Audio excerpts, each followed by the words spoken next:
but there are so many subtle effects, influences, traumas that everyone goes through. One of the things I have been concerned about the impact it would have on my children growing in this country, impact of racism, the way they were treated 40 years ago in this country. At that time, situation was very different. There was racist bullying. As a parent, I very much worried about the impact and effect it was going to have on them. And it just occurred to me when I came to this country, I was pretty healthy. I had to work very, very hard, which every immigrant has to work extremely hard to establish himself, herself here in this country. And there were certain health effects because of the overwork. Um, I developed high blood pressure. Um, so I suffered discrimination, and there was a loss of self confidence. I was a lecturer at a college, degree college in India. I come here, I had to work in a factory, on the factory floor for a long time. How did you feel from a lecturer and working as a laborer on the floor? Though I knew the situation, you feel completely de-skilled. You are nothing, and you are treated like dirt, and you say, "Oh, why did you put yourself in this situation?" My wife was teacher, and I was lecturer. We had a reasonable standard of living, but my father was disabled. He couldn't work. I had the responsibility of six other family members. At my lecture salary, it wasn't really good enough. Back home Back or home, back? back home, yeah. Okay. So you went through all this hard time when you came in this country 1968, and gradually you went through this hard time and you were established now. Are you satisfied with this migration? Yes, on balance, there have been much more, many more advantages than disadvantages. On balance, I think I'm happy I took this decision. Um, I'm a bit of an Anglophile. I studied English literature at college in India. I taught literature, and one of my favorites is, you know, Shakespeare here. Hmm. So I still read him from time to time. Uh, I'm comfortable now in this society, and maybe I was lucky. I improved my qualifications. Uh, I became a senior professional in my work where I earned the respect. And then I went into politics. I became the mayor uh, many years ago. I'm still an elected member. What did you lose? There's always loss involved in migration. And actually, many of the uh, research papers I looked at, which in the 70s in this country and 80, and migration was always bracketed with some kind of loss. Uh, Losing your friends, your family, and when you first come, there was not good means of being able to be in touch with them. No telephones at the time, like now, um, and the post can be very, very slow. I remember, for the first 5 years of my life, I would have nightmares about, I would wake up in sweat wanting to be with my mother. Though my wife joined me here, I missed my mother, I missed my brothers, I missed my sisters, I missed my friends. And one of the actually frequent dreams I had that I'm on a bicycle going from one village to another, seeing my friends, so it was that loss of family and friends. And before you make new friends, gradually, post immigration, um, make friends and settle down. One could say huge loss, but it's temporary loss. Temporary.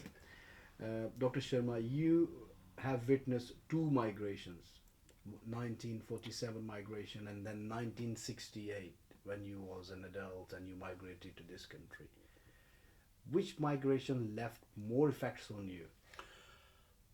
I think they are both very different kettle of fish, if I may put it that way. The losses are, I don't think they are parallel or comparable. The conflagration of 1947, in similar terms, what are happening in Sudan at the moment, partition of Ireland in 1925, was not at the same level, but still, and it happened in the Balkans in the 90s.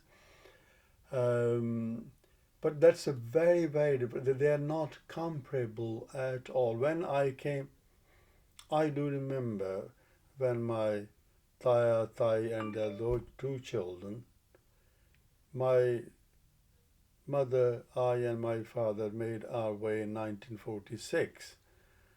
Okay, at the time we could caught a train to Kusur. You know where is Kusur? I know where I was born in Lahore, which is close to Kusur. And from Kusur to The border called Ganda Singh Wala, that border. Yes, I was yes, there a few months back. But my other family members, four of them, were lost for 5 months. We thought they were dead. We would cry, cry, and cry. And then suddenly we get a message that another kafla has arrived from Pakistan in Firoz. I'm still emotional. Yeah. They were,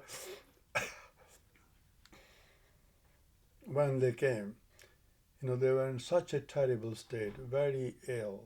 Their clothes were torn and so on. And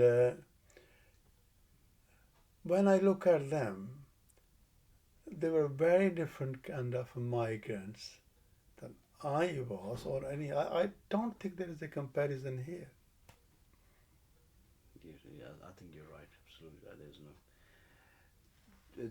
So when you went through the first migration, when people were, the effect was uncertainty. Anything can happen. You were settled down, living there, and you have to leave your house all of a sudden. My grandfather wrote a book, and he had to leave his house. My grandmother was cooking food, and they had to leave cooked food and all other stuff, and they had to leave and come to Lahore forever.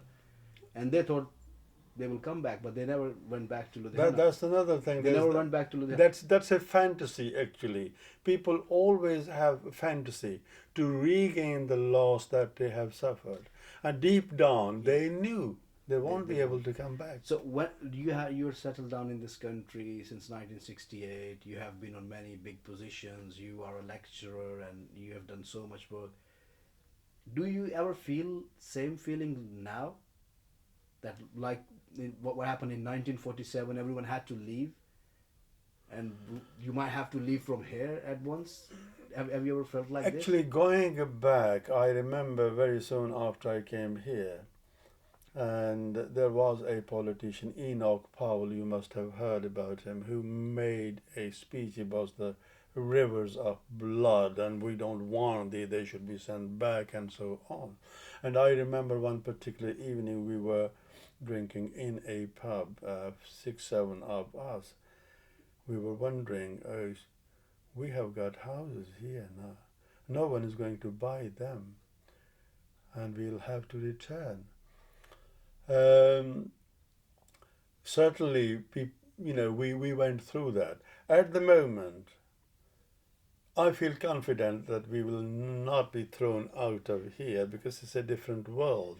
You never feel something like which people felt in 1947, because that time people were living in their houses. They thought, okay, we will live forever, but they had to leave all of a sudden. You don't feel any kind of feeling here.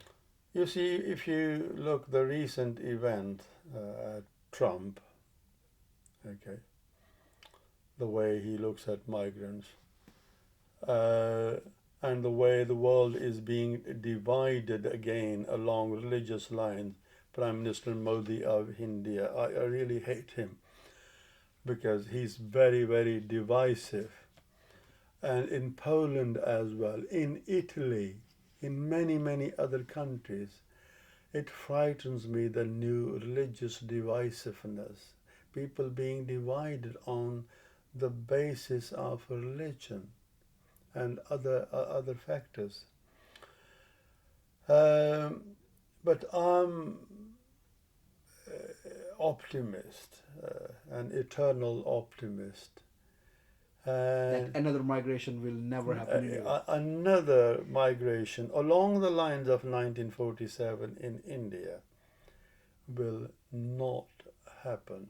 But though, there are actually reactionary forces in India, who are saying, given India has got a very large Muslim population, would they demand another Pakistan?